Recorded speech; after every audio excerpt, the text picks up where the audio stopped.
I want you to succeed at things that you never thought were possible, and I want you to fail at things that you never thought were possible. But I just want you to take that failure and move forward. They are 2.5 times as likely to be unemployed. They finish last in practically every socioeconomic measure from infant mortality to life expectancy. And some think that black men in America seem almost an endangered species. It's interesting that many people perceive black men as less intelligent, less productive, more hostile than the rest of society. We thought it would be interesting to confront these stereotypes. We have with us this morning to share their insight 3 very interesting men. Ishmael, how do you feel?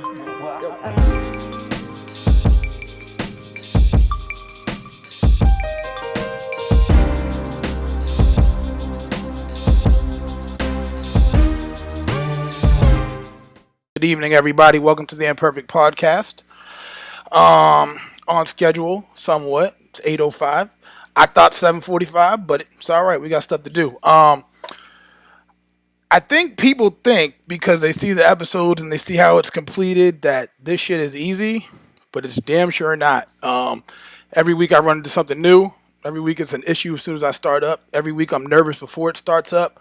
But with that being said, everybody that's like, hey, I want to do a podcast, and they're overthinking it, and they want the strongest possible camera and the strongest possible mic. This right here is a fucking $15 Xbox headset, and that shit up there is a $35, maybe $40 webcam. And I was listening to The Breakfast Club the other day, and obviously they're not used to this shit because you had 4 people talking over each other for 35 minutes, and then Angela Yee sounded like she was in a silo. So then I was like, oh, damn, I guess my audio is not that bad considering they have millions of dollars and I don't. But going on today, if you like what you hear, listen on Spotify, follow us on Apple Podcasts, YouTube, Imperfect Audio, Facebook, Imperfect Audio. Like I said before, prepare yourself if you want to come on the show. Everybody thinks, hey, I want to get on, and I'm just, I got all this interesting shit going on, and then we get here and they expect me to drive the narrative and drive the entertainment, but I prepare for it. I prepare the questions, and sometimes you need to bring some entertainment. And with that being said, this week we're bringing on an entertainer. Let me bring him in right now. This is my man Lorenzo Marshall. Chime him on in. We're gonna talk some, unpopular type sports stuff. Oh, Corona. What's up, man? How you doing tonight? That's right. We got that extra Corona up here in Massachusetts. You know how we do it. I'm hanging in there, man. Hanging in there. You know what I'm saying? Daddy duty right now. I'm on paternal leave, so I'm off the next 6 weeks, taking care of my newborn daughter. New kid during the pandemic, new house during the pandemic. So things are a little bit crazy up here. A little bit crazy. Not as crazy as down there from what I'm hearing. Dope. Bought a house, yeah. So you say, I don't know if you saw my status from a while back, but I'm sure you didn't have this issue. Well, you might have had this issue. I don't know. But I said on Facebook that 80% of my friends, my minority friends, grew up with welfare, and 80% of them own their own homes. And I think that's a big part of people's interaction with black people. Somebody said to me, yo, my black friends, they don't support shit. I was like, not my black people. My black people support everything I do. Right. And all of us that were on the team, because I know I was talking to Fink about this, we became men, and we were able to raise men to the point of we learned and taught each other as to how important stuff like business ownership was, home ownership was, and now we look at all of us, whether it be Leon or Vlad or Keon, we all own our shit, and we therefore mentor the kids under us to start owning their own shit. Absolutely. That's something that's a conversation that comes up all the time, to be honest with you, just talking about our generation really kind of being that first generation towards home ownership, whether it be college graduation, things of that nature. My dad graduated college. Nobody else. My dad was one of 6 kids. None of his other siblings graduated college. None of them. I think one other one owns a home. That's where my sisters, just trying to be that generation to carry the torch. And since you're talking about the team, shout out to my man Tony, aka Southie, Anthony Ravenel. He purchased a house this year as well. And when you're around people like that are doing well, it makes you want to do well. It makes you want to do more. It makes you feel right? like it's. I said it like a few episodes back on the episode with Ralph, and it sounds so crazy when it comes off like that. But I was saying something as simple as everybody looks crazy, but until they're all doing the same thing, and that's how the Trump thing came about. And I think I said something like, you could be somewhere singing dicks by yourself and you look stupid, but then if it's 50 other people, then it looks normal. So while the hood dude gets brought into our atmosphere, what is a hood dude, what looks like it's hood, they're like, oh, I'm doing this shit here. But then when everybody else looks at them like, well, we're buying houses, then you got no choice but to step up or go somewhere else. Right. Well, I think that, there's an old saying that you always want to hang out with people that are doing better than you anyway. And when you have people around you like that, not to just call Tony out, but when I met Tony, Tony was, living in an apartment in Boston, in Dorchester, pretty much doing the same thing that he's always done. He was walking the streets, he was like a meter maid, is what he was. Since then, since being around, since Leon upgraded, Keon upgraded, I upgraded, Brandon Johnson upgraded. You could see Tony's wheels start to spin. You know what I'm saying? He could spend he could spend 30 more years in that apartment and working that job, but then he got a different job. You know what I'm saying? Now he's working 2-3 jobs, and he's got a home. He's renovating that house. He's got bigger plans and bigger goals now. And honestly, it's a beautiful thing to see. It's not something that you call out when it's happening, or you say, "Hey man, what are you doing with your life?" But you just say, "Hey man, you can do X, Y, Z. You can sometimes do more your than what actions you're doing speak right now." even louder than that. And you have two different types of people. You have people that look at you and they're just like, "Oh, this motherfucker got a house," but they don't realize how much you're busting your ass to get it. Or you have the people, and I'm not like, people look at me like I'm fucking rich, but I'm not even close. Like, I'm still struggling to figure shit out every day, and I'm still motivated by all the people around me, even if they feel that they're not. I check in on people all the time to make sure they're doing good shit. I follow TT's story all the time. Sometimes when I'm like, yo, I don't want to work out today, I don't want to do this today, I see his shit, and I know that motherfucker don't be wanting to work out sometimes, but his videos motivate me. We motivate each other, we push each other, we have these conversations where that is what it's about. It's not a sourness, it really is about all of us winning. Right. And it is, but then you can feel certain. Not everybody's pulling for you. Without question. Right. You would think everybody would want to see their friends and their loved ones level up, but some people don't want to see you level up. Some people want you to be. You know how many people I fucking deleted that just said some shit like, "I remember when you was this," and I'm like, I don't need to remember, motherfucker, because you're still that. And I'm not. That's a world away. And I'm so confident with the person in the mirror that you can say anything and I don't care. Right. Absolutely. Yeah, no. I'm not sure if that's something that's specific to the Black community, but I do feel like it's more prevalent. I hear people say that a lot, but I think it's because you have 83% of white people to choose from and 13% of Black people to choose from as far as the United States. So it's like I said a couple episodes back, if you want to see some fucking poor white people, come down here and I'll show you. Because the white people in Massachusetts don't even believe these motherfuckers exist. Out here eating faces and burying their babies behind buildings. Oh yeah, no. Listen, born in Louisiana. Half of my family lives in Florida. Some in Alabama. I know about poor white people. Shit. That's like the trifecta. All you gotta do is add Mississippi to that shit. God damn. Fucking Florida, Louisiana, Alabama. Yeah, no. I want to say Mississippi has like the 48th worst air, and Alabama and Louisiana has the worst. I thought Cali was one. No. It was Louisiana for a long time. Cali, I'm sure that there's spots, but not everywhere. Cali's huge. No, they just have the worst everything. Yes, So I yes. mean, you said Mardi, you said it's not Mardi said Gras. I've been to Bourbon Street. I'm like, oh man, this don't look like TV at all. This looks like Chinatown in Boston.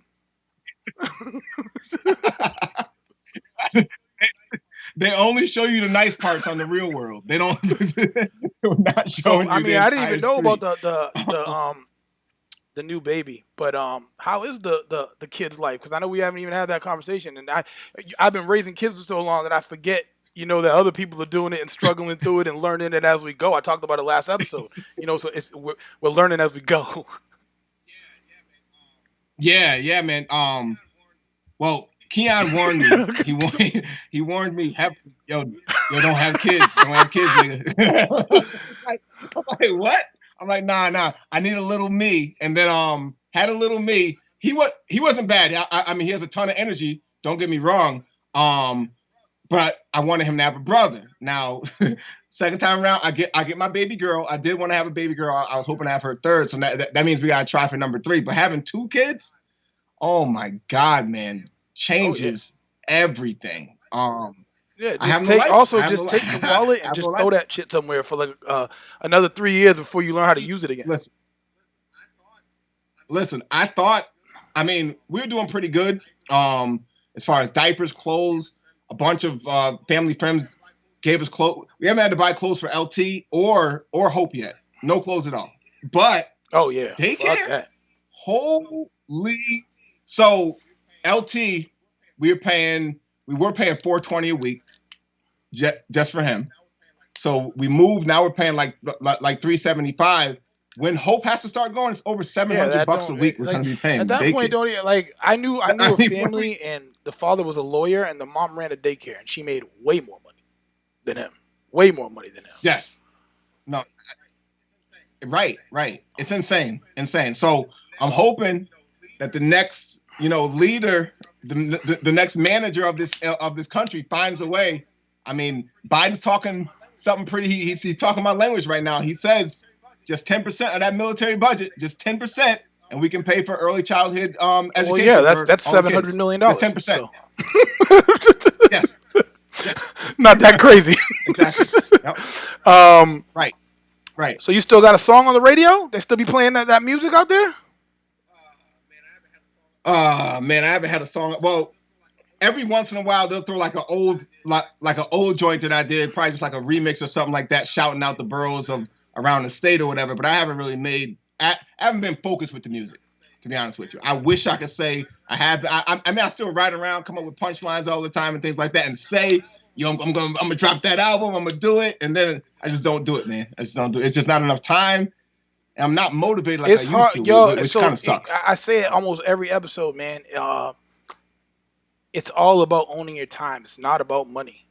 It's about being able to buy back as much Right. as your time as you can to do the things that you really enjoy versus grinding. But with that, with the music thing being said, I want your whole perspective on this story right here because I know you forget it, but it's Okay. hilarious to me. And actually, my last guest was there. If he could actually tell some stories last week, then we would have actually got to this story.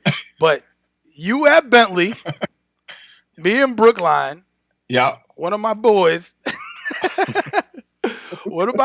Jordan, a skinny white dude with blonde hair. He's at Bentley. He comes back one weekend. He said, "Yo, they have like a direct server. They, you know what I'm saying? There's music and shit. You can download anything you want. There's this fucking dude that puts out tracks every fucking week. He calls himself Renzo or some shit. Listen to this shit." And I'm like, okay, like what about it? He's like, yo, I'm gonna battle this dude. I'm like, okay, like I don't even know you yet. I didn't meet you for like another 5 years after this. So I'm like, all right, do whatever the fuck you want to do, like whatever. So yo, all I hear is like, yo, Yeah. he calls me, oh, we're recording the track right now. I'm all right, never hear the track, never heard it at all. So Yep. fucking fast forward, him and my last guest Ant record the track together. Go for like maybe 3 days. Yeah. He calls me up. He goes, yo, Yeah. I need you to come up here. I'm like, what the fuck's going on? Like, come up to Bentley. I'm like, what's up? He's like, yo, I got back to my room. Some dude was just standing in my room. I walked in. He goes, yo, you Jordan, and just smacks me in my face. I was like, fuck did he do that for? he goes, what? What was you gonna say? No. All What did right, he so say? no, What no. was his This is the explanation? funniest Why part did to he me. I go, what do you mean? What the fuck happened? What'd he do? He goes, he said, I said nigga on this track that I posted on the thing. I was like, did you? So he plays me the track. This nigga Renzo about to get the pump. I said, bro, what the fuck is wrong with you? And then I said to Ant, what the fuck is wrong with you? Why would you not tell him what was gonna happen with this shit? I said, I'm not fucking coming up there. You must be out your fucking mind. So give me your side and your Oh, perspective on it. okay. All right. So yeah, no, I was hungry back then, man. And it was a track every week. I was like, yo, I'm gonna drop a freestyle every week. I had my man at UConn making beats for me. Shout out to my boy Slowbo Don. Slowbo on the beat. He was sending me beats constantly, and I'm releasing tracks. At that time it was through AIM. Damn right. Taking us back. And everybody used to download the tracks from me. And then one day I was like, yo, fuck it. Bentley sends out these emails with the entire campus on them. You know what I'm saying? Okay, I'm gonna send this bitch to the whole campus. I think the server stopped it, but I got to like 80% of those motherfuckers. And everybody knew my stuff. So your boy comes around, oh yeah, I want to battle you. And you know what I'm saying? I'm level-headed. I'm cool. At that point, I'm an animal too. I'll battle anybody. But he wants to like do a track. I think I actually went off the top at him. I kind of remember a line, something about him not being from Brooklyn, but you're from Brookline, or something like that, something to that effect. So then he released the track, and we're listening to it, and Leia, like 20 seconds into it, this nigga Renzo, it was like the scene in House Party where somebody bumped the table. Like, hold up. Rewind that. Maybe one of his boys said it. Maybe he didn't say it. Maybe it was like an ad lib from one of his boys. Nah, he said that shit. So I'm like, holy shit. So then somebody found out that he was on campus or whatever. I won't say the dude's name. And yeah, that's exactly what it was. I heard it wasn't like, it was like, like that. It was like the whole hand. It was like, it was like Kawhi Leonard full claw. That's what it was. Yeah, I was like, damn, he did that to him, and it was like, yeah.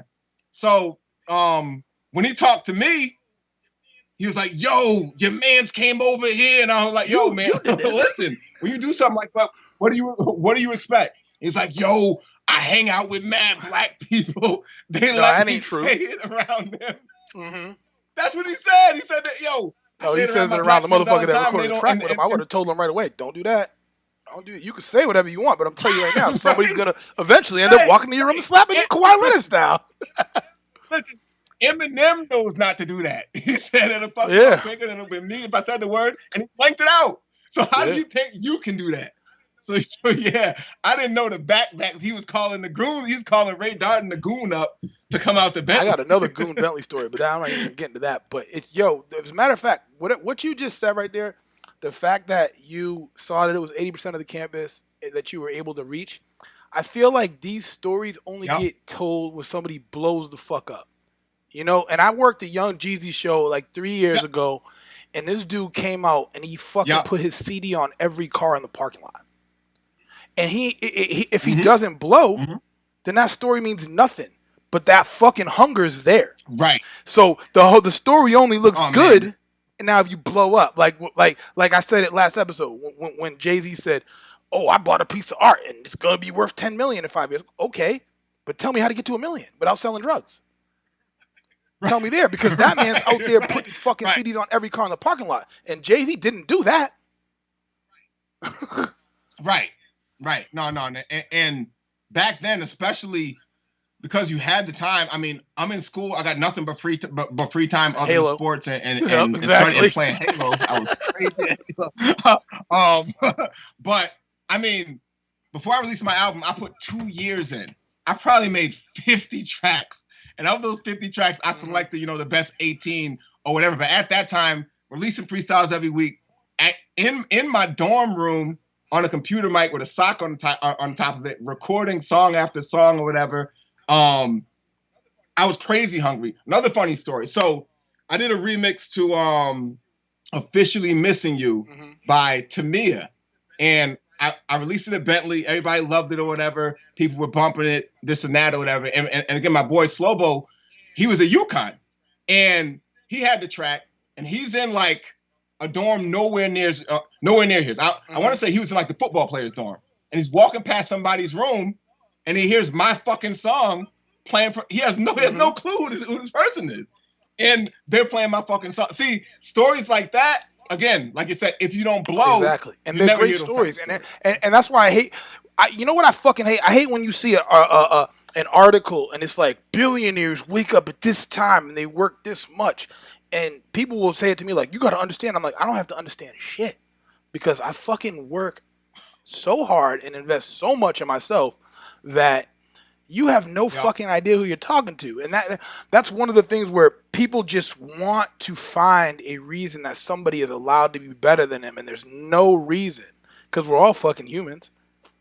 But right. I guess moving forward, I saw a meme this week, and it was by it was by a rapper I don't know. TT knew him, but I didn't know him, and the dude was like, "I've never seen anybody call Jay-Z a beast over one of his lines," and I got into a big ass fucking argument because this dude was like, "Well, then who's the top 10 lyricists?" And I was like, "Oh, if we're doing that, then," I said, "Jay-Z to me, and I can say it right here, is like John Legend of rap." Yeah. I love John Legend. I love his production. I love his completed songs. But nobody fucking says that John Legend has the best vocals, the best voice ever. It's complete production. I like it. The voice works. The way he rides the beats works. There's some songs that I absolutely love. But I'm not buying into it to that point. So I guess the question that I would ask you is when you think, because he tried to break it down to me and say, a lyricist, you're talking about poetic lyricists, and I'm talking about this. And I'm like, yeah, exactly. Poetic. So when you, an actual, hip hop artist, thinks of the word lyricist, who's the first person you think of? So when I think of lyricist, I mean, the first thing that pops into my head is Cannabis. That's the first that's the first person. Second person, Eminem.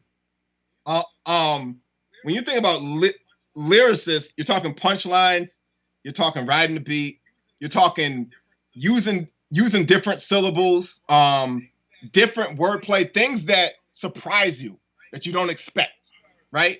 Those are I think of Joe Buttons, Cassidy, Banks back in the day. These guys obviously the Mos Defs, the Talibs. You just name. Right? I like. Hold on 1 second, because I think I literally put down like 30 names. Let me go through my sheet, man. It was, and you named like half of them. But as soon as you said that, I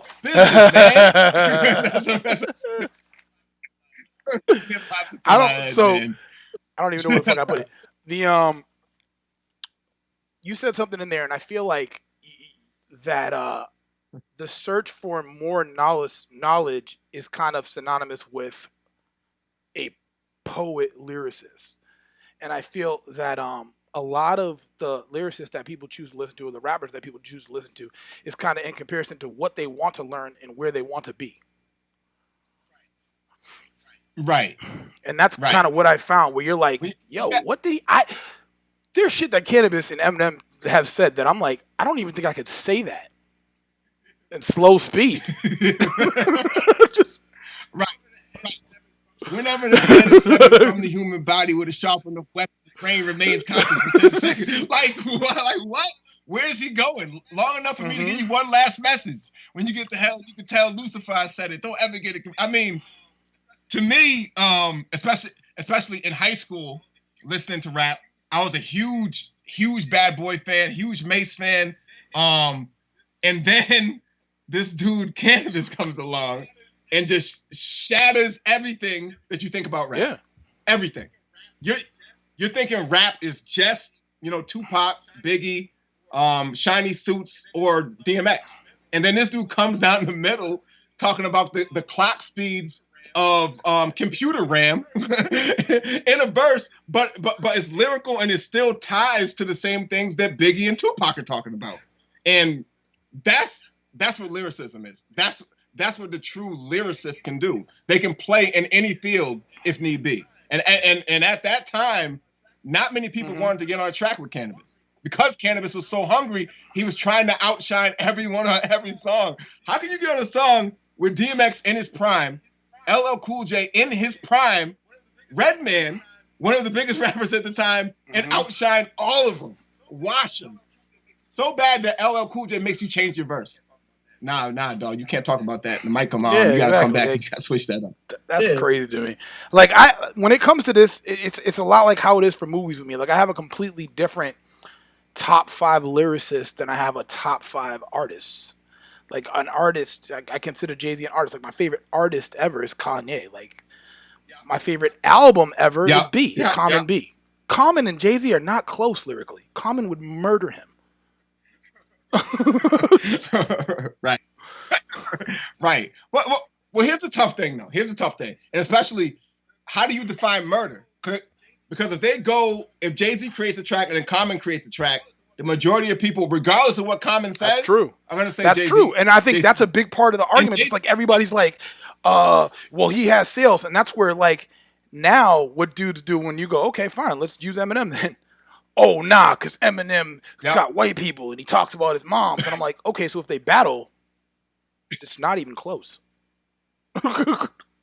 It's right. How'd you feel about the whole Pusha T Drake situation? Fucked up some shit, boy. I was about to move forward. Hold on. I was never really a super fan of Push. And to be honest with you, when it comes to Drake, I like Drake a lot. And I think Drake is one of the realest rappers there is because he's very real with who he is. Instead of this, I got shot 20 times making up a story, he just tells the fucking truth about what it is and rides where he's going to be. Like, people try to compare Drake to LL, but they don't realize that Drake is fucking more popular than anybody. And that leads me to my next question is, then what do you think about Drake? I absolutely love Drake. And Keon says it all the time that I mean, not to put myself on that pedestal, but that's what I should have been. That was my lane. I do think I kind of fell off of that because me being a hardcore punchline rapper at that time, gun bars were the thing. Gun punchlines. And I can come up with those without even trying. So, but for me, Drake made it cool to be yourself. Drake will say, I exaggerated things. No other rapper saying that. They're actually pretending like they have those Lamborghinis. They don't. Drake will say it. Drake came out, and he doesn't just write songs for the ladies. He writes songs for the ladies apologizing to him. What other rapper has ever done that? Even LL wasn't doing that. You know what I'm saying? Say, I fucked up. You know what I'm saying? Who comes out with a song saying, I'm just saying you can do better? Nobody was doing that. Nobody was doing that. And even though he's not the greatest singer, he can hold enough of a note. And man, dual threat. I love Drake. But I do think Pusha T with that, I don't. If you're talking about the battle, I don't think if you have something like that random, and if you hear Drake tell the story, he tells it on The Shop with LeBron. He's even right in that. He confided in a certain amount of information that he felt it was that. If Push didn't have that information, he's murdered. He's done. Because Drake was right in his song. But it was only that. It's like when people tried to say that the Jay-Z Super Ugly song was better than Ether. It was only because he had some piece of information that he wanted to release. It wasn't talent. It wasn't lyrics. Because Drake's song is better. It just is. But when you have the information and the way that he dropped it, it was like, oh shit. But see, I think we're selling Pusha short. And I'll be honest, I overlooked him for a while too, but he's got a lot of crazy. I mean, if he did a versus, he's got a lot of fucking crazy, tough, ridiculously lyrical. Even though it's always back to selling coke. Exactly. He sold more coke. He'll be on a girl song. Yeah, with that coke, But from a lyrical standpoint, he's a beast. He's a beast. I went back. That song made me say, hold up. Have I really been overlooking him? I went back to the catalog. 40 Acres with Dream is a tough ass song. I mean, and then the whole last album that he did with Kanye, I loved that album. The album was dope. Yes, it was fine.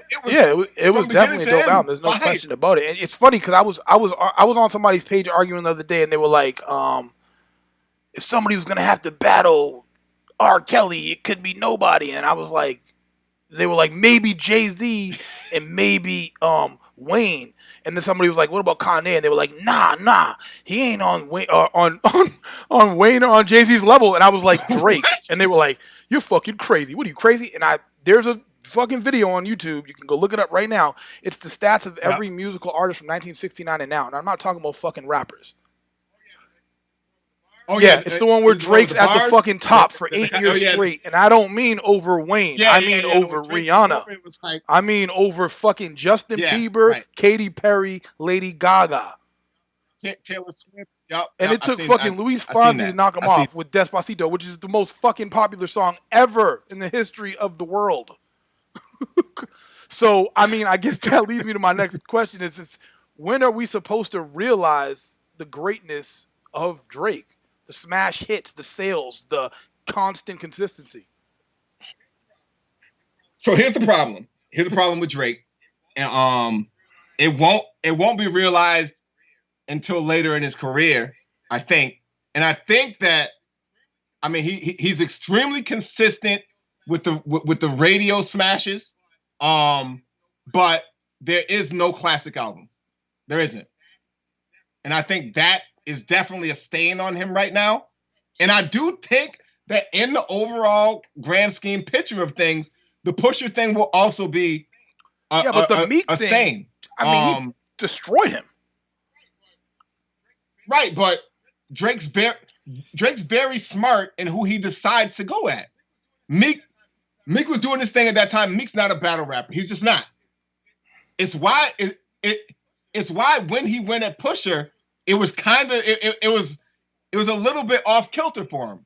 And then when Pusher came back, like, listen, bro, I'll go there and I pray you respond because I have so much more.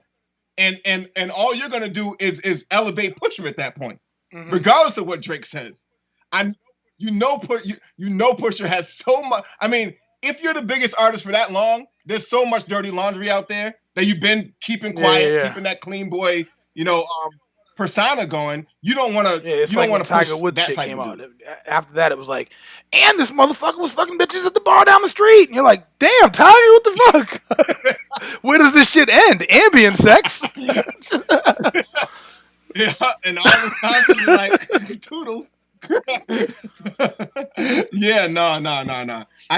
I think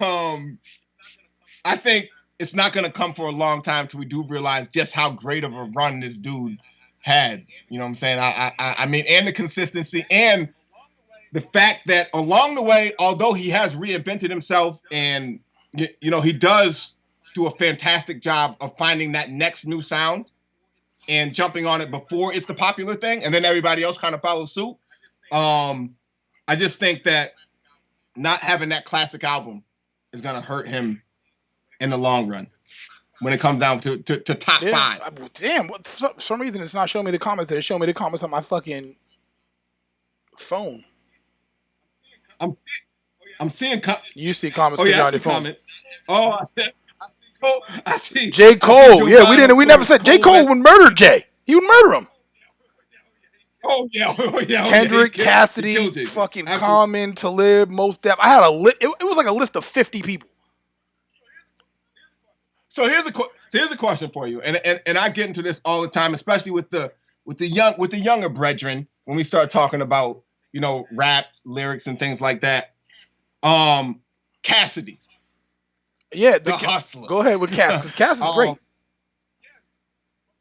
Yes, but people say, he got that old style, man. Cassidy to switch his style. He's stuck in that late 90s, early 2000 flow. He can never switch this and that. How do you feel when people say that? I mean, the only thing I've seen with Cass is that it was a beat issue for me. But anytime I think, as soon as I think of them, I think of the I knock on your door like Jehovah Witnesses and bring niggas in your crib like your older sisters, and I'm like, oh my god, the fuck out of here with that. Like the way that he thinks is crazy. Like in that level of thinking is whatever. But I think even sometimes they start people on a commercial thing and it fucks them up to go back to that. Like everybody used to be like, yo, no, you don't understand. Murder Mace. And I'm like, more money, more problems? Mace? What you talking about? All I seen was grit. You can't go from fucking silver suits back to now I'm just this nigga that shows up to fucking Breakfast Club with a fucking mask over his face talking about Cam. And I like Cam too. Yeah, no. I love Cam. Cam got that Kanye in him too. Cam is ultra confident, cocky. You can't tell him nothing. Cam came out spitting a certain way, which I actually preferred that way on Confessions of Fire. But he switched it up and he made it his own. He made a whole style so his whole group followed his style. Yeah, you couldn't for a certain. Yo, we didn't realize it because basically what Wu-Tang was for us is what the Diplomats were for that generation after, and I guess is what Migos is now. Right. Yeah, I guess Except the branding. There's not really a lot of branding behind Migos because they just went like some dumbasses. That's the fucking problem. It's like you didn't fucking learn from the generations before you, so now you just fucking Migos. You don't got no branding. You don't got no logos. You don't got no clothing. You don't got nothing to yourself. Whereas Wu-Tang did that shit, right, and then the Diplomats did that shit, and it was their shit. So as you see now, NBA players have adopted it all. They're like, yo, branding, I'm taking it all. Oh, yeah. Or even in music, I'm taking my publishing, and then these new dudes are just fucking stupid. It's like you're just so it's almost like they said. It's funny because I wanted to save this for a few episodes, but it's crazy that you got to be a certain age to be the president, and that age so happens to also be the age where you fade as a performer. Because it's like you get smart enough to talk to your audience the right way, and by the time you get smart enough to talk to them the right way, they phase you right the fuck out.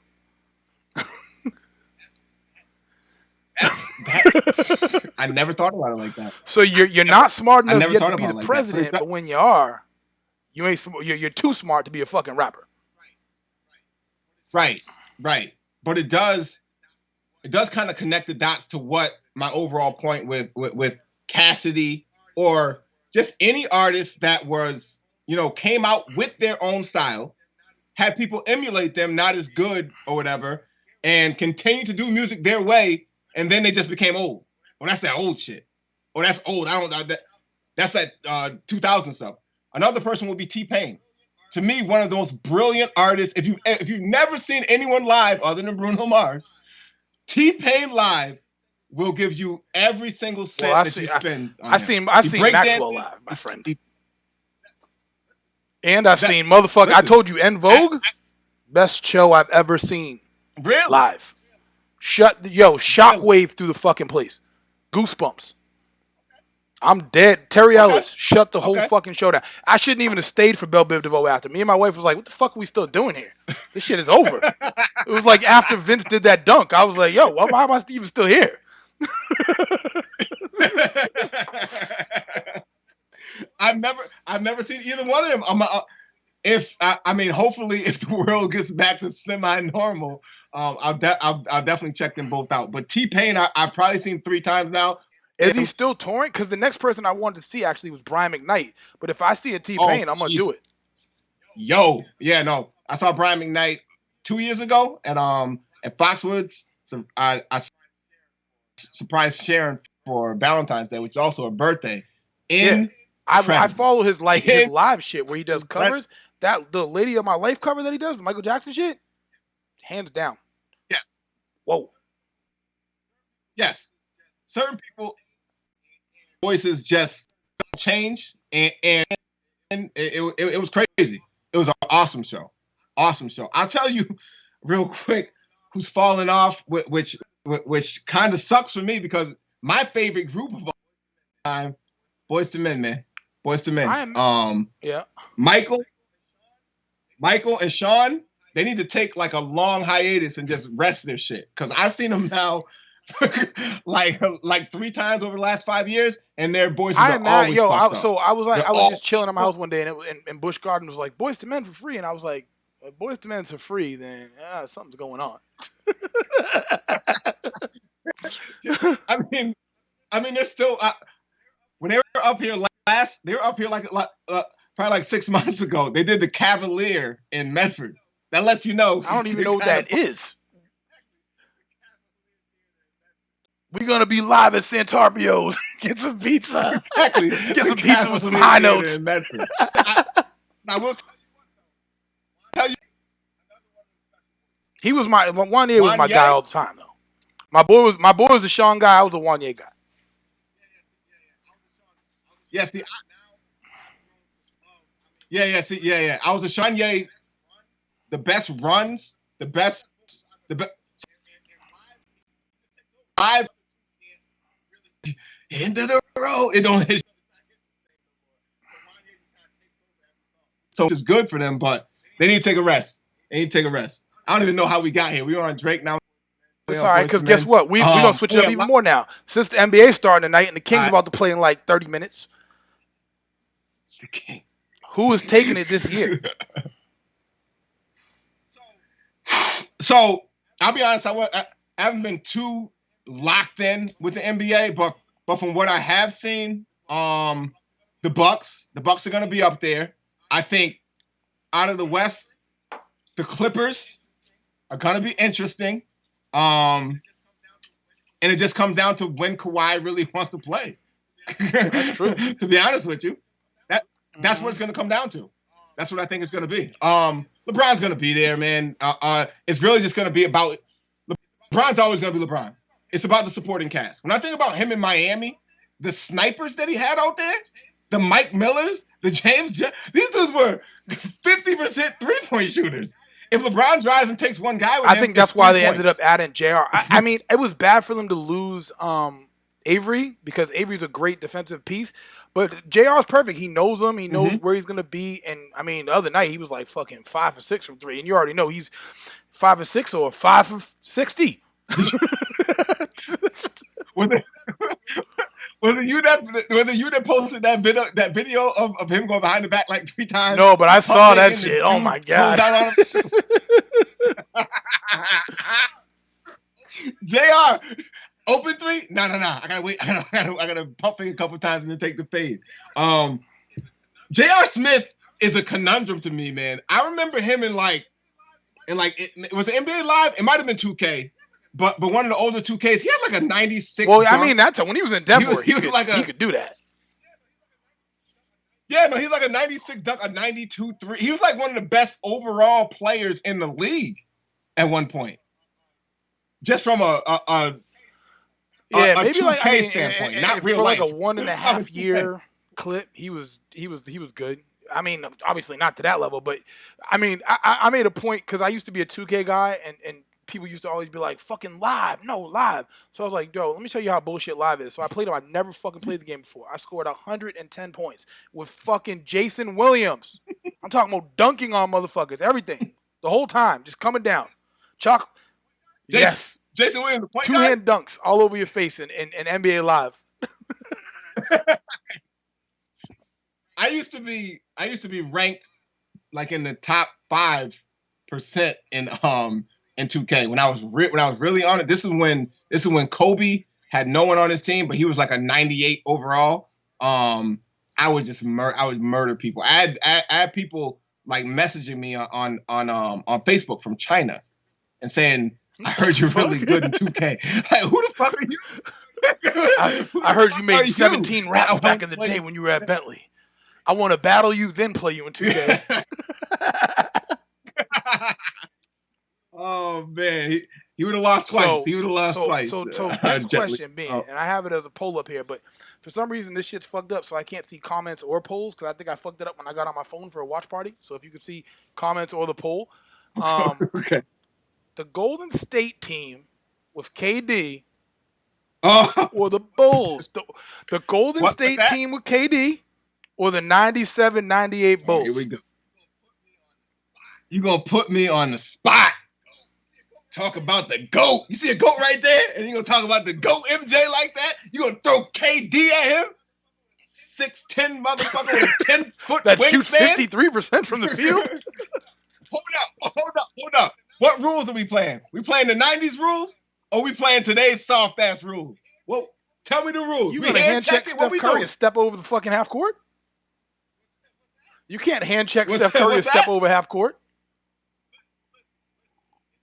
Listen. Listen, just take away the three. They come down the lane, you take them out. What are we doing? But they You tell me, what are we doing? Nobody what rules we else. playing? Because if you can't touch nobody, MJ's getting his. MJ's getting You his can't regardless. You can't touch him. But if you can't touch him, he's really getting his. No, what is he gonna do? Dunk instead of shoot fadeaways? He's still gonna shoot fadeaways at 50%. What do you mean? Why would he? When he can just go to the rack with no, All right, listen. with no consequence of possibly losing. Let me explain his something to life. you. I don't know if you remember that game where Lance Stevenson decided to just start fouling LeBron the whole game, and then they put in Marcus Pittman and he elbowed him in the fucking throat coming down the middle of the lane.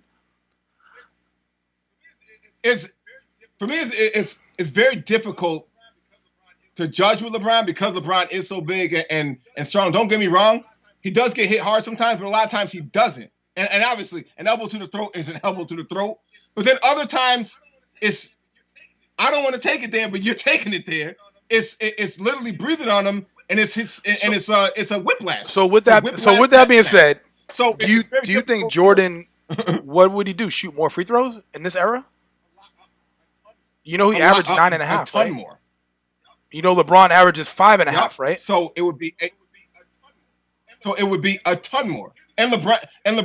Here's the difference between Jordan and LeBron. LeBron lets dudes off the hook by not going to the rack relentlessly. When he does that, but they still don't call it. He just goes relentlessly and dunks on you and then gets hit in the face. And it looks like he doesn't get hit in the face because he's so strong. But then he doesn't. But then he has a guy who's 100 pounds less to him, and he's legit taking post-up fadeaways against that guy. Why? Yeah. Jordan's not doing that. If Jordan gets Tony Parker on him, he's going to the rack. He's going to the rack every time. But the thing is, I don't know if he's going to the rack on the Spurs because we're talking about the best coach ever. And you're talking about Tim Duncan behind Tony Parker. Right. But we're talking about motherfucking KD Warriors versus the 97-98 Bulls. Okay. So I mean, listen, it's difficult to talk eras. I don't think it would be as lopsided as maybe you think it would be. I think I'm gonna get. You know what? I don't know because Draymond Green to me is trash. Oh, hold on. Let me put it up there because I actually have it. I can put the teams on the screen so people can see it. Yeah. Bulls. Ralph, Draymond Green can foul MJ with the best of them. You know what? Touche, Ralph. Touche. So as I have as a starting five, you would have a Ron Harper to Curry, a Jordan to Clay, a Pippen to KD, a Rodman to Draymond, which that's an obvious Bulls advantage, and then a Luke Longley to JaVale McGee. Yep. Yeah. Nobody on that fucking team is going to be able to guard Curry, first of all. Which I personally think Curry is overrated. People are like, "Oh, you're crazy." No, Curry's the best shooter ever, but he's not a unanimous fucking MVP. I think that year he was unanimous. That year he was. No. No, there's never been Wilt Chamberlain is not a unanimous MVP. Back then, they were racist. I can't even argue that. It's so true. There's probably like a Bob Cousy vote in there.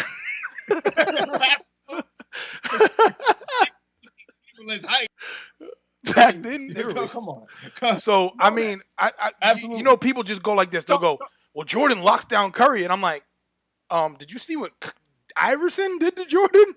Yeah, no, can't leave play. No. So here's my thing with Curry. Yes. Oh, okay. Ron Harper's not going to be a stop Curry. Ron Harper's 6'6". What's Curry half doing? court? And what's he doing on the other end? No, but hiding in the corner, what? like he normally does. If Ron Harper MJ can passes score. him the ball. Oh, here we go. So at his height, Ron Harper was a 23-point guy. Curry's gonna have to do something For real, with that. but yo, I don't. To be honest, I don't remember any game that the Bulls ever had, and you can watch Last Dance. I don't even remember seeing Ron Harper's ass. Like it was like he wasn't even on the fucking team. There was a fucking game where Kukoc scored 20, and they was talking about a 3 that Kerr made.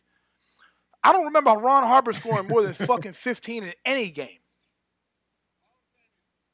All I'm saying is, I'm 6'1".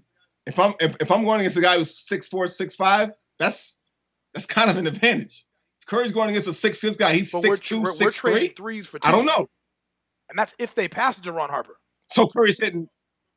So Curry's hitting every three. He hitting every 3, but he damn sure might. The motherfucker shoots 50% from 3, and that includes full court shots.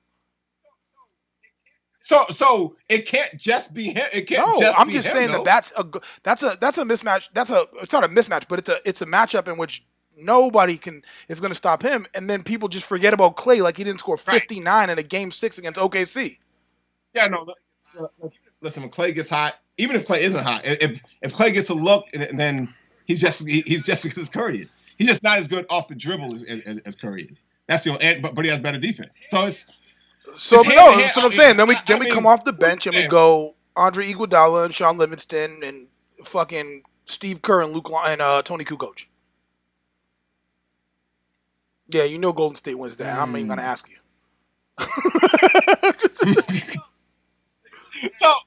So you're looking at athleticism nowadays versus back then. I'm still throwing up the rules because the rules do play a big part in this. Andre Iguodala ain't shooting no fucking threes. Neither's Livingston. He got that. But the threes coming off the starters, and then those dudes are both. I mean, Andre Iguodala's. Those dudes are ridiculous defenders. Those motherfuckers ain't getting off them. So I mean, I guess to say when we're talking about the starting 5 of the Warriors, you have 3 people that shoot 50% for their career. Yeah, no. I mean, the thing is, is that the greatest team of all time? That's what I'm saying. I don't, and that's the argument that I have for people where I'm like, what the fuck? It was, you know what? When I realized it, I watched this team. Kevin Durant. Let me put this down. Kevin Durant took a rebound on his own side and went coast to coast down the middle of the floor down the other side. It was Kyrie and LeBron back. Kyrie ran at Curry on the wing on the left, and LeBron ran at Clay on the wing on the right. And the best fucking player in the Western Conference ran down the middle of the floor and dunked it. And I said, there's nothing that you can do with this team at all. Right. I mean, the only team that I really think that might be able to give him a run, and that would be to slow the game down, is the Kobe Shaq Lakers. And that would just be because Shaq can slow it down and just be like, yo, we're not going to let you do that, and I'm going to dominate everything. And Shaq's somebody who shoots 56%, or it's like almost 60 one year. So that is a higher probability of just points. I don't think that team can hang with them. Because all you gotta do is foul. But that I mean, if you foul, that's another time thing. Because that once again, Popovich invented that shit. That didn't even exist at that time. Right. But the thing back then that allowed them to kind of weather the Hack-a-Shaq thing was they weren't shooting threes like today. The thing about that Golden State team was no lead was safe. Yo, for real, I've seen them down like 15 and they're back in like 4 minutes. Yes. Exactly. So if Shaq you're down by 20 free throws, yes, now the game's over. Now slow it down all you want. Double the Shaq all you want. So that team couldn't hang with him. I'd say honestly, the only team that could hang with them would be that Bulls team, and that's just off the strength of MJ. I mean, maybe the Miami Wade the first year when Wade was in his prime. Not that I'm getting outplayed by Patty Mills year. Yo, man, don't be talking junk about my man Wade because KG brought it up recently that them niggas still don't get along, and the shit that Wade did to Rondo is really what shifted that fucking series. And he should have been fucking suspended for that shit. He just twisted his arm blatantly. Yeah, that was some weird shit. But I also don't like KG at all because he's fucking stupid. I really hate that like homer to the level of no logic shit where it's just like, all right, this is stupid. This is basketball. What are you talking about right now? Who cares? But I do like the fact that he's kind of on my team. That's why I like it. I'll just come out and say, I mean, he came out and said that the old man Celtics that year were not the NBA's agenda. I don't think that they were the agenda the year before. The Celtics weren't supposed to fucking make the finals. Everybody wanted to see Kobe versus LeBron. And then here come these three old fogies that were on their back nine, and they fucking shocked the world. And that year, nah, that shit ain't happened.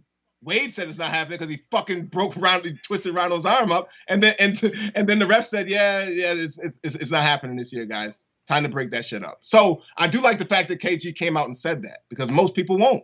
No. Most people won't. So I guess we didn't get an answer for that. So the next question is, would be I've seen you play running back. I know the dream team versus the redeem team. And I'll put that up, but bam. Okay, yes, please. Yeah, please.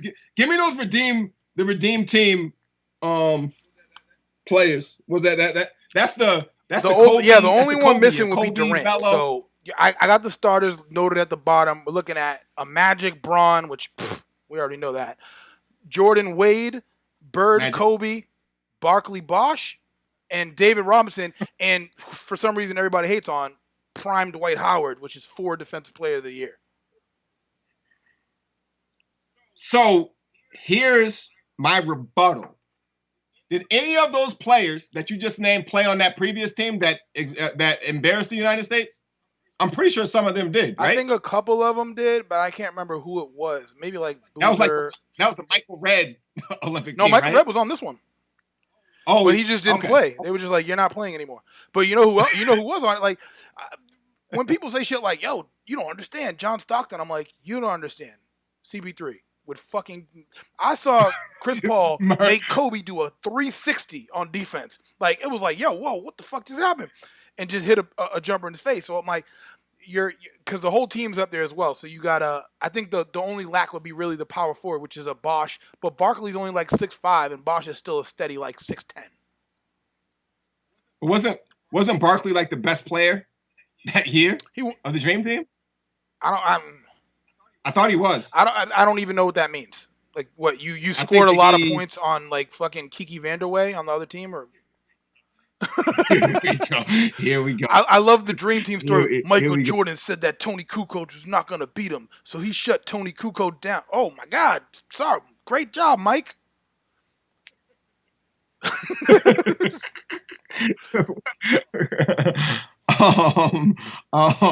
Listen, man. They didn't call a timeout the entire Olympics, man. You can't. I mean, those. Yeah, but that was the first time that they even ever let pros play in the Olympics. And it was just like, hey, we're the best at this game that we invented in the world. To where obviously the team before the Redeem team was like, yo, we understand the game fully now. We are going to catch up. There's no superstardom where Michael Jordan's doing coke all night and playing cards and then coming back and fucking saying, hey, we're going to play some goddamn basketball now in the morning. And now you're looking at a team where like even Tayshaun Prince on this team can guard any of these guys. Yeah. A prime Tayshaun Prince? Right.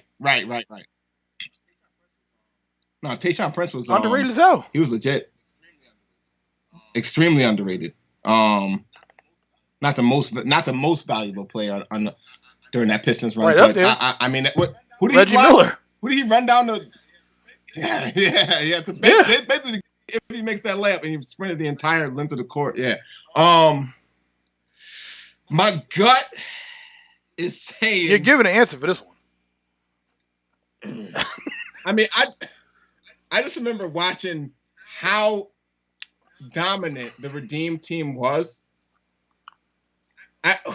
Who was it that I think Wade saved the ball from going out of bounds that turned into an alley-oop to Kobe? So even to look at it, it was like we thought Wade was done. It was like, yo, Wade, fuck that dude. And then that Olympics was like, yo, Wade and LeBron Yeah. super party, like fucking alley-oops from everywhere. It was the most disrespectful. I don't remember the Dream Team's wins being that disrespectful. It was like, I don't remember them shooting many threes. It was just, we're gonna run past you and dunk on everyone. Yeah, because that's a testament to what they're actually putting out and what there is to deal with.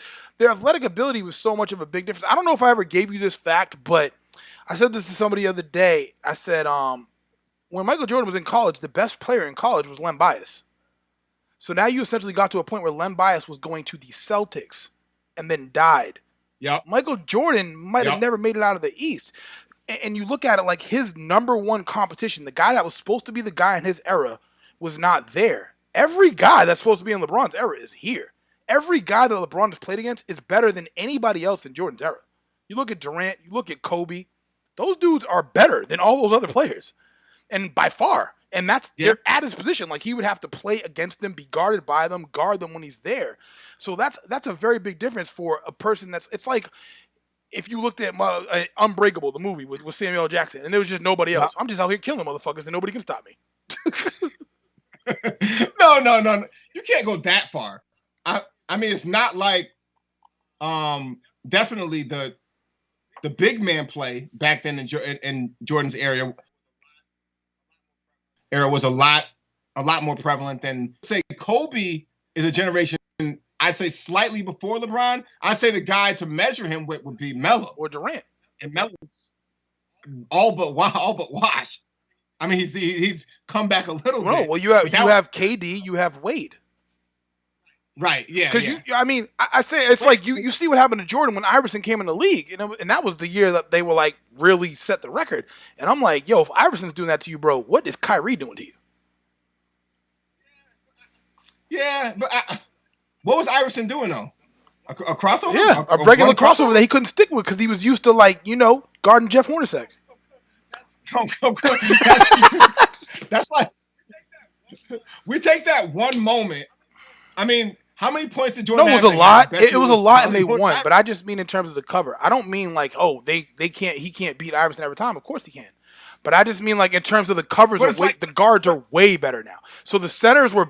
Go ahead. But it's like saying CP3 sucks at defense because Curry crossed him up, broke his ankles on the baseline. That's a unanimous MVP. And I can tell you right now, that play, I was talking to somebody about that the other day. You're not even trained to guard that.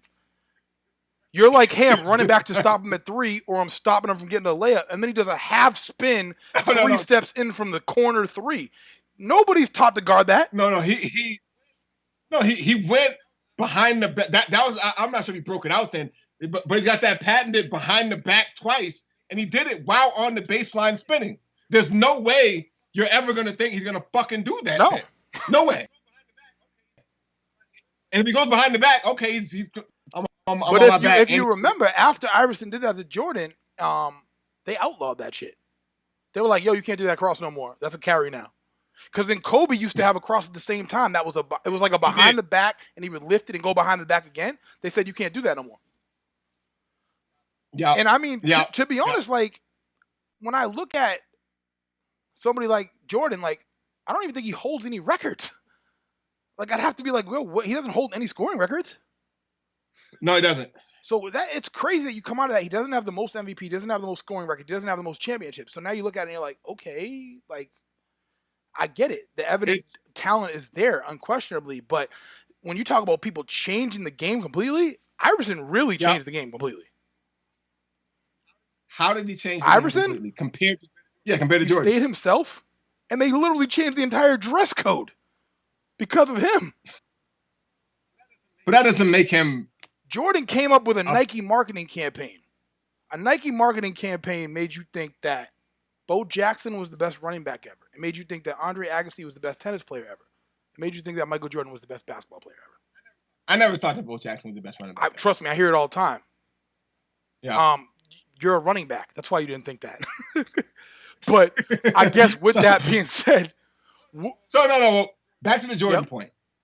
He might not hold any records, but he does hold a lot of, he did this and no one else has done it. MVP, Defensive Player of the Year. Did they do it twice? No one. Well, he did it. He did it one time, and I mean, we look at that. Leading the league in steals and scoring. How many times has he done that? Who else has done it? There's a lot of things that he's done that no one else has done or will do. So go ahead. So that's my point. And those are kind of big things. You know what I'm saying? It's not like a little small defensive player and MVP. It's kind of a big deal. To me, it's not a big deal because when you look at the quality, you look at Jordan never won when the Lakers and the Celtics were there. And then after that, everybody sucked. But what did he do? So he did nothing against the Celtics. He scored 60 and getting swept. Great. When has LeBron scored 60? LeBron's never scored 60. Okay. But he scored 50 countless times. And he led the greatest team ever in every statistical category on the books, including three-point percentage, when the two best three-point shooters in the history of the NBA were on the other team.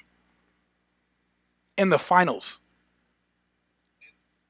And yeah. When they won, he had a high three-point percentage. Points, rebounds, assists, three-point percentage, field goal percentage. He led every player in all of that. Oh. When the Cavs came back. When the Cavs came back from whatever 3-1 down. Oh. When Draymond got suspended and yeah, they ain't got nothing to do with the stats. Oh, okay. Listen, man, look. I got you. Niggas die every day, B. But they don't score 68. That's all I'm saying. We can say they got the same average in the play. Exactly. We can say it all day. That's why I listen. I don't even have Jordan, LeBron written down because I already know where you stand on that. Yeah. So, you know what? Let's move forward, and I want to talk about some sports legends myths. Okay. Because I hear a lot of them. So I guess the number one, and you saw it on my paper with your bullshitting ass, is who's the best running back ever in the NFL? Oh man! So I thought about this, and I had some. I mean, for me, out of all the running backs I've seen, I gotta go. I gotta say Barry Sanders. Think so? I have to. Even though. So you think so? What's that? I do think so. I think he did the most with the least, which is sad, and we didn't get to see the best of him because he walked away. And he was like, I'm not gonna win here. So it's time for me to walk away. Never had a catastrophic injury. And he also leads, like, I forget what the stat is, but he has the most lost yardage of any running back or something like that. Which is also crazy. But to me, by far. To me, he's the GOAT. Fuck. By far? No, listen. I like Barry. People don't realize that. I wasn't around to see the old dude. I wasn't around to see Gale Sayers and O.J. Simpson and all.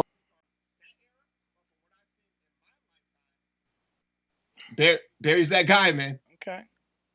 They got one guy. You got to stop, and he still does what he does. Yeah, I mean, you still lose, but yeah, he did what he did. I mean, my issue with Barry is that he's obviously way better than like an Emmitt Smith because he would have broke that record 4 years beforehand. Oh Jesus! Yeah, come on. The thing is, to me, in my opinion, it's Adrian Peterson, and it's fucking not close. And I didn't believe it until he came after the injury. He came after ACL injury early, mind you, and ran down the middle of the field on the fastest team that was in the NFL on defense at the time, and blew everybody out by 15 yards. And I was like, "The fuck is going on here?" And I didn't even like Adrian Peterson when he came up, but when I saw that, it was like a awakening. It was like, whoa, wait a minute, what's going on? And Adrian Peterson, and past that first level, you're impossible. It's impossible for you to tackle him. Right. It's impossible for you to catch him. So, do you feel like? So you're saying just strictly running because he's not much of a dual threat, which Barry was. No, Barry. It's not like Barry caught it out the backfield a lot. It's not like he's Ricky Waters or Marshall Faulk. I'm not saying Adrian Peterson ever has. They take Adrian Peterson out of the game. No way. I don't even know who the fuck his quarterback was. Stan Humphries or some shit? What's it? Michael Tomczak? What was the dude's name? What was his name? Because he was Scott Mitchell. Scott Mitchell. That's who it was. Exactly. Scott Mitchell can't even throw that motherfucker the ball on a swing. Who was their receiver? Herman Moore? He's good though. Herman Moore is legit. Herman Moore is like the poor man. He's like in that Art Monk level of receiver. So what if I told you Barry Sanders had over 350 receptions? He had 40 one year. Oh, he had 40 a few years. 40 receptions, almost 500 yards. You think Adrian Peterson sniffs that? Yeah. I mean, shit. I remember Marshall Faulk had 50 at the halfway point of a season one year. But that's Marshall Faulk. I mean, 40. I imagine Adrian Peterson's around there 30, 35-ish, and with more yards. Something tells me not. I want to know. Look it up. It's an Imperfect podcast, man. We got time. While he's looking that up, y'all can go fucking subscribe on YouTube. Imperfect Audio. I got 650 Facebook friends, and I got motherfucking 150 subscriptions. Adrian Peterson caught 40 twice in his career. Okay. He has 289 receptions. The most he ever had was 436, but other than that, never got over 300. He doesn't. I mean, his lows are 19, 2, 11, 18. I mean, I can't. I imagine Barry's carries are way higher too. I'm looking at the talent, the speed, the strength is what I'm looking at, because I feel like Barry couldn't play in every offense. I feel like they wouldn't just give him the ball a million times for them to fucking lose for 7 years in a row. And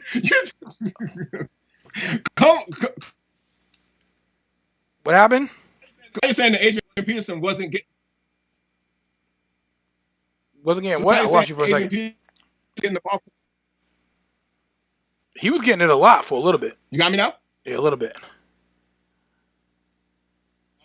All right, so his career high in carries, Barry, was 343. Adrian Peterson, 327. Yeah. Just different eras. Peterson a lot. Yeah, but that's what I'm saying. When he came back for that first injury, I was like, yo, what? And the HGH? Yeah, right. So next question. I hear this shit a lot, and you know in speed.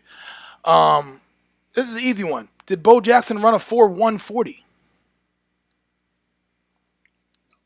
No. Is Bo Jackson the fastest running back ever? The fastest running back ever? No. Chris Johnson is. Thank you. No, he's not. But we'll never know. You think Tyreek Hill is the fastest player in the NFL? I think it's the dude that used to be the slot on Atlanta. I can't remember his name right now. He's the fastest person I've ever seen. What? Yeah. What? He's fucking stupid fast. Gabriel? Taylor Gabriel, yeah. Oh, come on. He's crazy fast. Nah. Crazy fast, bro. Nah.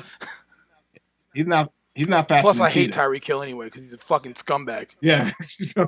Okay. I don't even give a fuck if he was fast. I hope somebody shoots him in his sleep.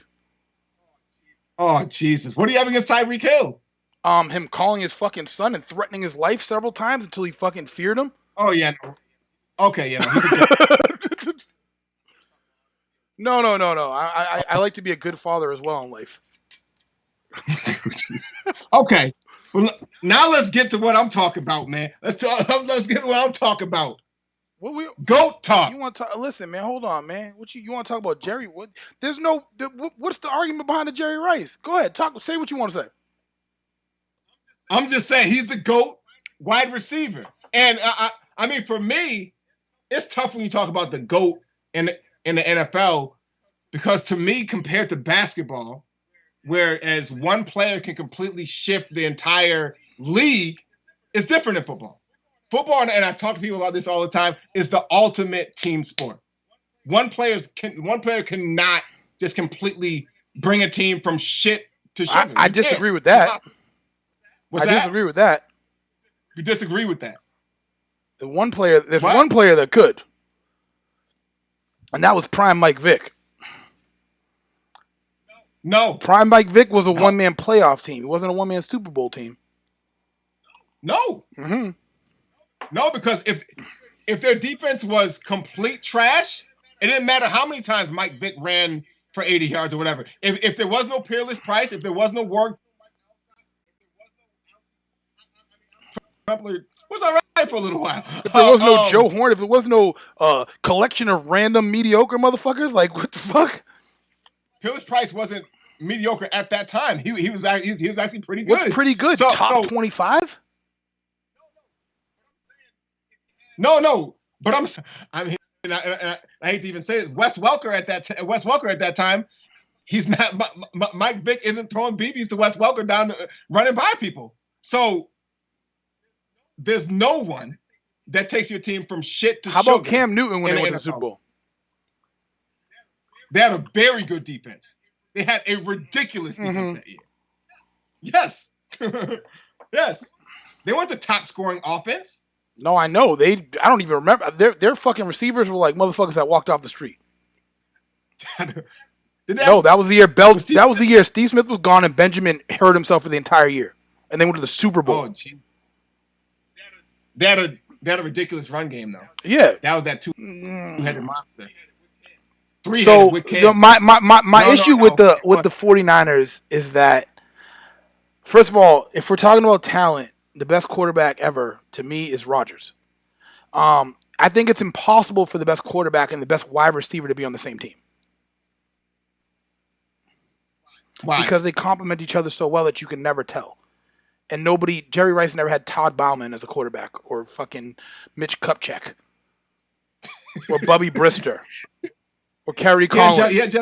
He had Jeff Garcia for a little while. And Jeff Garcia was in the Pro Bowl that year. But that was also him and T.O. Right. But when people say, that's why it's the ultimate team game. Jeff Garcia wasn't a great quarterback. But yo, listen. That's what I'm saying. So that's fine. If you say that Rice is the GOAT, that's fine. But that means Montana's not. Not the what? Not the GOAT. He can't be the GOAT if Rice is the GOAT. So who's the GOAT at quarterback then? But oh, yeah. You start thinking now because you've been throwing that Montana around. Now you got to think. No, my God, you just said no. I say he's the GOAT wide receiver. When it comes to the GOAT overall, that's a very tough one, to be honest with you. Because when I think about the stories that I hear about Lawrence Taylor, and I kind of caught like the last end of him, the way they used to talk about Lawrence Taylor and scheming around him and what they got to do and calling timeouts because we couldn't find him. Oh, shit, he was on the sideline, shit like that. Reggie White's, and then you talk about the Barry Sanders. To me, Barry Sanders, that's not even close. They didn't even make the playoffs. A fucking D-end is never the best player in the league. I don't give a fuck what they say. I don't give a fuck if J.J. Watt won 15 Defensive Players of the Year. Because anytime that motherfucker played against the Patriots, he ain't even had a touch on the quarterback. I mean, the most overrated player in the last decade is J.J. Watt. Please don't bring up J.J. Watt with me because I'm not a J.J. Watt guy. I'm happy Clowney got out. I don't listen. I really don't. A defensive end is one side of the field. I don't believe it. Lawrence Taylor's not the best linebacker ever. Ray Lewis is, and I don't even like Ray Lewis, but he's the best linebacker ever, and it's not even fucking close. The best corner ever to me is Revis. The best safety ever to me is Ed Reed. See, I don't know. We look for different things in safeties. Best corner to me is Deion. I know that I know that's an unpopular opinion for you. I get what Revis did. I do. Revis was a physical guy. Revis was very smart. And a couple of the videos watching him shadow guys, but you can't make up for just raw talent. Deion would get beat, and he still catch up and fucking make. Well, he should have caught up and made an interception when Rice scored 5 touchdowns on him. Oh God, he was playing the gun. You can listen.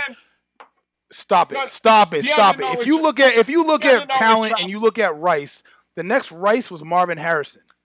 He was exactly like him. Yes, he was exactly. Nobody was like Moss. Nobody. Only way faster. Marvin Harrison in NFL 2K had a fucking 99 speed. He wasn't that fast, but because Reggie Wayne was faster than him. Yeah. If Marvin Harrison was a 99 speed, then Moss was 110. Because I can remember Charles Woodson. They interviewed him, and they were like, "Yo, what's up with Randy Moss?" And Charles Woodson said this exactly. He said, "When Moss runs his fastest, and then you run Yes. your fastest to catch up, and then Moss runs faster than his fastest. I remember Champ Bailey saying something to that effect too. Just how on film you think you know how fast he's running, but then when you're actually trying to run with him, he because he's so tall and his strides are so long, he runs way faster than what you think. Yo, I saw a softball fundraiser game, and this dude grounded out to the fucking pitcher and beat it out. I was like, yo, this is a fundraiser. What the hell is going on? So that brings up another question to me. Well, one that I've kind of switched on because I did think Moss at one point, but I no longer think that. Most physically gifted wide receiver ever. No, it's Moss. That's Moss. That's not even a question. No, because Megatron didn't jump as high and he wasn't as fast. But trust me, I saw a meme like a fucking month back, and me and Ralph both looked at it. It was one of the teams that had Moss and Calvin Johnson, and somebody was like, "I'm gonna take AD," and somebody, and I was like, "Yo, what in the fuck are you?" It's just like now, to me, Julio Jones is the best receiver in the league. Matt Ryan's overrated. Yes. It's not fucking Antonio Brown. It's not the motherfucker from the Saints. It's Julio Jones. And if you put Julio Jones on the fucking Packers right now, it would be mayhem. Julio Jones in the fucking Saints ever? But if you put it, listen, you see what Rodgers did to Jordy Nelson's career. If you put motherfucking Randy Moss with Aaron Rodgers, it'd be the fucking worst shit you ever saw. Aaron Rodgers just be getting these wide receivers paid, man. He's getting them paid. Listen, I know you can't run by him. Aaron Rodgers did to Jordy Nelson what motherfucking LeBron did to Tristan Thompson. He was like, "Yo, you got to pay him. I'm out." Facts with the X, man. Facts with the X. Yeah. No. But back to this Calvin Johnson thing. Way bigger than Moss. Way more physical. Not as fast, but just as fast as Deshaun Jackson. He is in the 40, but he's not as fast. Deshaun Jackson has some speed that it just don't register. That Giants and Eagles game, it doesn't register. Oh yeah, it don't register on the 40. His game speed is insane. I agree, but he ran the same 40. Fucking Calvin Johnson has like a 4.3. Yeah, exactly. That's ridiculous. Yeah, no, it is to be as tall, to be 6'5", to be LeBron James. Yeah. to be LeBron James. That's why, to me, just physical gifts, just off physicality alone. It's the same impact as Calvin Johnson is the next coming to Moss, and it almost makes us forget about somebody like Andre Johnson, who's ridiculous. But if you need to look at Calvin Johnson's numbers, look at Matthew Stafford's numbers. His numbers are ridiculous. Well, he had Calvin. Exactly, Johnson. His numbers are ridiculous for his whole career. It was like I'm throwing for 5,000 yards every year. Like it's crazy. How's he done after Calvin Johnson? Not bad, but not obviously not the same. That much. So Moss. First of all, I don't remember Moss on a consistent basis jumping over 3 dudes. He just ran by everyone, and he'd be the only one. And he'd be the only one there. Don't get me wrong. He had a few where he went up and wrestled. I don't remember that. I can remember there was a stretch where it was like every fucking week, it was Matthew Stafford just throwing it into no man's land, and this dude jumping over the entire team and coming down with it. It's called getting Moss, but I don't remember Moss doing as many as Megatron. That's all he did, really. Throw it out. It's hard because you're looking at 2 different eras, and we'd have to be watching that era where Moss that Ricky Williams Saints team that went to the playoffs. It was like, hey, we got it, and Moss was 4 catches for fucking 175 yards and 3 touchdowns. It was he took a screen for 75 yards. So it's a time where we see more now. We see more on social media now. We see more clips now. But to be honest, Calvin Johnson is the truth. I don't really have an argument for that. He's fucking strong. He's big. Listen, you told his nickname, motherfucker. I didn't to be honest, I didn't even give myself that. Somebody gave me that name before Calvin Johnson got it. Yeah, Really? before he even got in the league, somebody called me that shit. It was crazy. It was I played in a game with Lowell in the Harvest Bowl, and because I ran down the middle of the field full speed, and Brandon Johnson, Mr. Landscaper, full speed threw the wedge into his face. He remembers it. Out of the game. But funny. Brandon. oh, he knows. But if I bring it up, he knows it. Trust me, he's just gonna laugh and go, "Oh, you talking about that?" And Brandon, listen, Brandon is like semi-pro Ed Reed. I played with him in Charleston. Anything we would be fucking around before practice, and he would come down with it. Oh yeah, no, he's a ball hawk. Absolutely, always around the ball. Always around the ball. But listen, why did you play linebacker earlier? I don't, so to be honest, when I showed up to the Ravens the first time, I was talking to Pitt and I was like, yo, I can play linebacker because there was no spot for me to play tight end because it was 5 people and they were still pushing G there. And Donnie was like, yo, I'm going to try to find a way to get him on the field. But our offense was so good that it just didn't make sense for me to be there. And then I took a year off and I played linebacker with Charlestown. And then what happened was in the offseason, Leon was like, yo, where you playing next year? He just sent me a message and I was like, I don't know. He's like, you should come play with us. I was like, who's playing linebacker? And he was like, you. And I was like, okay. But I played linebacker in high school, but when I was talking to Pitt in the beginning, he was acting like I didn't know how to play it. And I was like, bro, I know what I'm doing. But you didn't play linebacker when you first came out. Because I had a conversation with him, and he was like, well, I don't need a linebacker. So I was like, that's what he said. So I was like, all right, whatever. I don't know what to tell you. But I mean, to be honest, the growth, the control, the leadership comes over time. It comes as you grow. It comes as you learn. So I mean, I could have at that time played it and not had the ear of the people like I did in the final years, where people were willing, to listen, and people were willing to show up to practice because they knew that I was going to put in the work with them. Yeah. So I don't give a fuck about football at all, bro. Like, I don't give a fuck about semi-pro. I don't give a fuck about none of that. I give a fuck about the younger men that we were able to turn into great men, great people that you can contact, and great people that you can reach out to. And I care so much about the relationships that we were able to develop over time. Because I said this to Ralph the other day. You got a full team of motherfuckers in Taunton. They got a championship ring and they never left Taunton. Somebody said to me, yo, I was so happy when you walked off the field and I saw you mad in that last game. And I said, yo, all you got is your tropical ring. I said, yeah, but here's the difference. I said, me and you walk into a fucking bar and somebody says, oh, what's that ring? And you go, oh, this is a ring that I won playing in semi-pro in Massachusetts in a league that had 9 teams in it. And I go, oh, yeah, my ring's from a ring. I started an international event in Costa Rica that's 10 years strong. That helps 350 kids a year. What the fuck? Is this even close? Facts, man. Absolutely. No. When I think back about the semi-pro days, obviously it was about the brotherhood. It was about the camaraderie. The memories that I'll remember for the rest of my life. And the traveling had a lot to do with it. Those were the funnest times ever, and those other teams didn't even get to do that. They didn't get to go to Philly and beat a team with 13 players. Right. I mean, to Virginia. They don't go to Canada. I mean, we were literally going everywhere and smacking teams. That being said, the first thing I tell any of these young minority men that I meet, I go, yo, get your passport tomorrow. Get your passport tomorrow. And I think that's one of the biggest things that gets lost in Tropic Bowl. We end up helping the kids. But on the other aspect, we're taking these niggas over here out of that local mindset to culture yourself, to try different food, to try different things. Because we ain't going there and staying in a resort. We right there.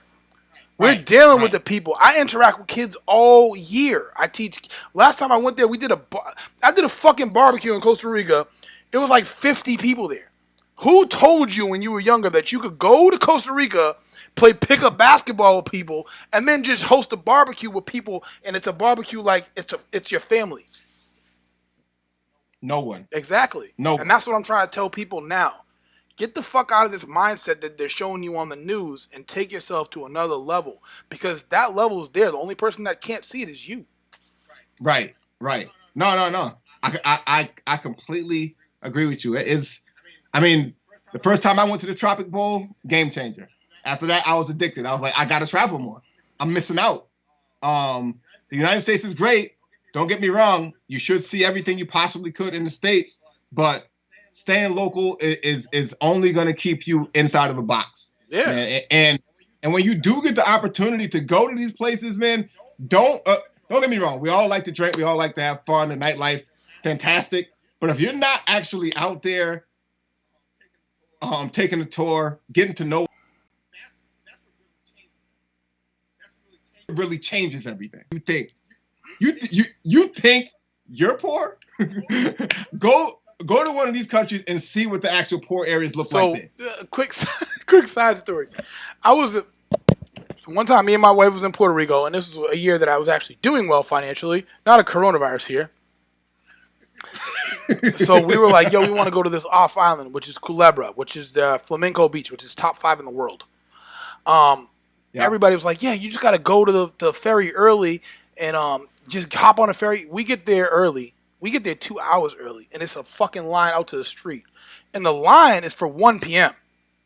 So I'm like, what the fuck happened to get here early? So there's a van driving around, and the van is like, yo, we can take y'all to charter a flight over there. And I'm like, all right, let's do that. So I'm sitting in the front because everybody's like, oh, you're the biggest. Sit in the front, right? So we have like 9 people to charter like a little La Bamba plane. So I was fucking terrified. But this lady in the back's like, oh, Puerto Rico's so dirty. They should run more fucking ferries so they can clean this place up. She got a twang just like that. I'm in the front like, yo, where's this lady from? Right? I'm like, yo, I just want to turn around, but I just also want to get to my flight. I'm not trying to start no trouble. I'm thinking of it the whole time. She keeps going, and finally somebody goes, well, where are you from? And she was like, Mississippi. And I wanted to turn around and be like, excuse me, ma'am, but I'm from Massachusetts, and that's how we look at Mississippi.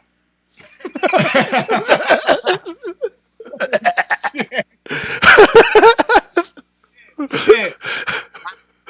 Wow. So, I mean, with that being said, man, yeah, it's everything. Me and TT, we talk about it all the time. And anywhere we travel, one of our goals is to leave our mark there. So that next time we come there, we have people that treat us like family. Word, man. Word. That's an I got awesome 2 more questions. The first one would be, what is the best business move that you've seen in sports, and what is the worst business move that you've seen in sports? So the best business move that I've seen in sports. I guess it's a culmination. Obviously, Jordan deciding to go with Nike, instead of who was it, Reebok at the time? Which I was a big Reebok guy, man. I had Reebok cleats early on. Those shits. So you learned about them Adidas cleats, man. Right. Shits fit like a glove. Reebok. I'll put back to the Reeboks, man. That's because Emmitt Smith had that little fit board, and he was telling us, yo, these Reeboks, baby. I have Emmitt's line. God damn it. No. I think the best business move probably came from the guy who saved that money for Allen Iverson. Oh, yes. Oh, my God. That's a great call. I completely forgot about that. Somebody in your corner to see what the fuck's going on, and having that, that foresight to say, just in case, let me stash this shit. You know what I'm saying? That's not even a great business move, but that's about having the right team members in your circle and people who are actually looking out for your best interests. And at that time, Iverson had so much fucking money, he didn't even care. Yeah, take that. Yeah, yo, I saw a story about him throwing 20 fucking racks every time he went to the strip club, like a maniac. I don't doubt it. What's the worst? I don't doubt it. So the worst business move. The worst business move in sports? I mean, I'll say, and this one's just from a personal aspect because I'm a gamer.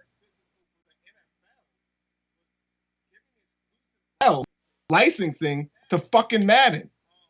I'm not a Madden NFL 2K. You was an NFL 2K guy? The momentum meter? I was an NFL. 1,000% NFL 2K guy, most realistic. I mean, they make the most realistic basketball game. They made the most realistic football game. The original 2K that came out on fucking Dreamcast with your boy Randy Moss being the fucking spokesperson. The shit was like watching ESPN. That's what it was. Like. That game was fucking hard because I didn't even understand that. I was nasty at the Dreamcast, the NBA 2K, but the football I was terrible at. Yep, it was hard. They also had NCAA 2K too, which was fucking insane. Yeah, I couldn't be stopped with Eric. I used to play. I only used to play the college game just so I could run option. That's it. I used to just run option all day. Yeah, give me Tommy Frazier all day, baby. Let's go. I was killing with Crouch and that year that Miami team, that was the team with all the greatest running backs ever. They had Frank Gore. I didn't know who they were. I just knew number 5 and number 3, but they were fucking unreal. Who was that? That Miami running back lineup was Frank Gore, McGahee, Clinton Portis, Walter Payton Jr. The only thing I seen that was crazier than that was the Texas backfield with Priest Holmes and Ricky Williams at the same time. That's something that we didn't get to too. Those flash in the pan running backs that could have been a lot bigger than what they were. Priest Holmes being one, Arian Foster that comes to mind. Yeah, man, just Priest Holmes was that dude. But anyway, the worst. Back to the point. The NFL, we're trying to grow the brand. Why the fuck would you only limit yourself to one fucking video? One video game. And Madden legit hasn't changed in 10 years. They add one little gimmick every year. It's the same fucking nobody game. Cares. They could. I mean, to be honest, I think it was like in 2013, and I can't even find this shit again. I found a Tecmo Super Bowl that was edited to the active NFL roster, and Randy Moss in that game was the most ridiculous shit you ever saw. It was like the old Bo Jackson Tecmo Bowl, but Randy Moss was like said hut, runs past everybody. It was like, okay, Moss, touchdown every time. Like, what the fuck? But it like I don't know why they don't do that. Just update that shit as it is. Yeah. But a bunch of people, it would make so much money.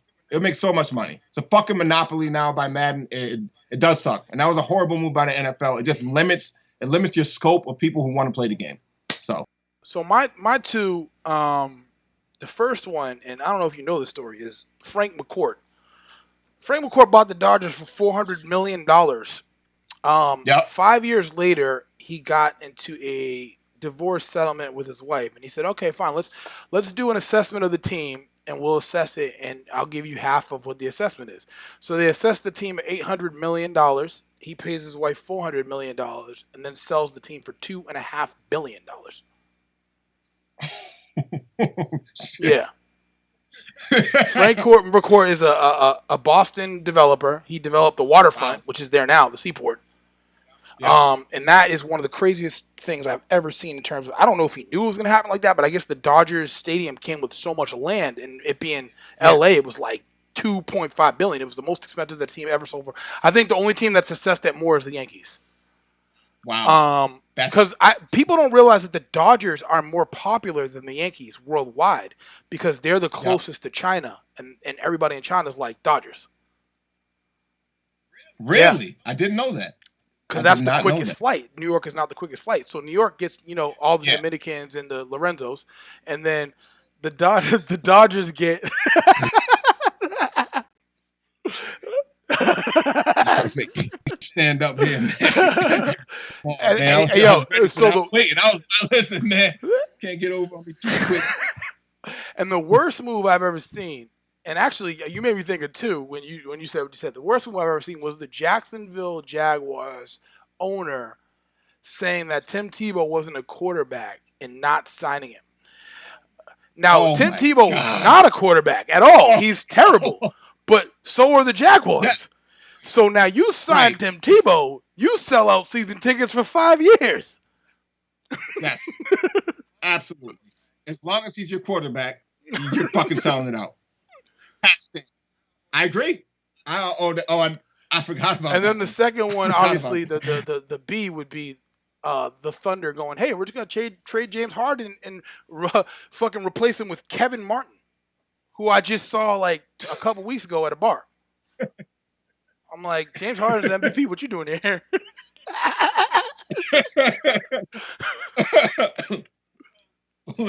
Well, they weren't going to be able to keep Harden, though, right? They weren't going to be They able to pay him. weren't, but I mean, they could have figured. You could have figured it out, or you could have got something better than that. Like it was like this is the replacement we got. And yo, I swear to God, at that time I was like, yo, wait till Durant, huh?